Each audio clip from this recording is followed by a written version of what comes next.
बीड जिल्ह्यातील मसाजोग गावचे सरपंच संतोष देशमुख हत्या प्रकरणाची न्यायालयीन सुनावणी सुरू झाली असून विशेष सरकारी वकील उज्ज्वल निकम यांच्या उपस्थितीत बीड न्यायालयात 2 दिवसांपूर्वीच पहिली सुनावणी पार पडली।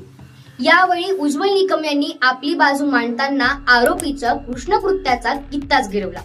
तसंच सीआयडी पोलिसांच्या तपासात हा खून खंडणीसाठी करण्यात असल्याचं निष्पन्न झालं असून आरोपींनी याची कबुली दिल्याचंही त्यांनी माध्यमांशी बोलताना सांगितलं। सध्या या गुन्ह्यातील 8वा आरोपी कृष्णा आंधळे हा फरार असून पोलीस त्याचा शोध घेत आहेत। आता या प्रकरणी आणखी एक नवी माहिती समोर आली आहे। संतोष देशमुख हत्या प्रकरणात आता सुग्रीव कराडची एंट्री झाली असून सुग्रीव कराडच्या सांगण्यावरून संतोष देशमुख आणि मसाजोग गावच्या ग्रामस्थांनी सुदर्शन गुलेला मारहाण केली होती। याच पूर्व वैमनस्यातून हे हत्याकांड घडल्याचं जयराम चाटे आणि महेश केदार यांनी दिलेल्या कबुली जबाबात म्हटलंय। संतोष देशमुख हत्या प्रकरणातील आरोपी जयराम चाटे आणि महेश केदार या 2 आरोपीच्या जबाबात खंडणी प्रकरणाचा उल्लेखच नाहीये। या दोघांच्या जबाबात आणखी एक वेगळाच खुलासा झालाय। दोघांच्या कबुली जबाबात देशमुख हत्या प्रकरणाच्या नव्या थेअरीचा उल्लेख समोर आलाय।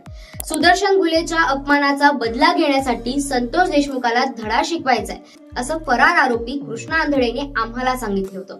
त्यातूनही मारहाण व हत्या केल्याचे जयराम चाटे आणि महेश केदार यांनी पोलिसांसमोर दिलेल्या कबुली जबाबात म्हटलंय। या दोन्ही आरोपीच्या कबुली जबाबात खंडणीचा उल्लेख नाहीये, तर सुदर्शन गुलेच्या अपमानाचा बदला घ्यायचा म्हणून आपण संतोष देशमुख यांना मारहाण केल्याचा उल्लेख आहे। विशेष म्हणजे जयराम चाटे आणि महेश केदारच्या कबुली जबाबात सुग्रीव कराडच्या नावाचा उल्लेख करण्यात आलाय। फरार कृष्णा आंधळेने या दोघांना असं सांगितलं होतं की सुग्रीव कराडच्या सांगण्यावरूनच सरपंच संतोष देशमुख आणि मसाजोगच्या ग्रामस्थांनी सुदर्शन गुलेला मारहाण केली होती। त्यामुळे सुदर्शन गुले आणि वाल्मिकांची बदनामी झाली, त्याचा आपल्याला बदला घ्यायचा आहे असं सांगत चाटे आणि केदारला कृष्णा आंधळेने सोबत घेतलं होतं। आता कोण आहे हा सुग्रीव कराड?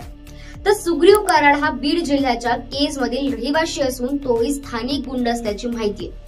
आमदार धनंजय मुंडे आणि वाल्मिक कराड सोबत त्याने काम केले। केज नगरपंचायत निवडणुकीवेळी सुग्रीव कराडने खासदार बजरंग सोनावणेच्या मुलाचा पराभव केला होता। लोकसभा निवडणुकीपर्यंत तो खासदार सोनावणेचा विरोधक होता, मात्र सध्या तो खासदार बजरंग सोनावणे सोबत आहे।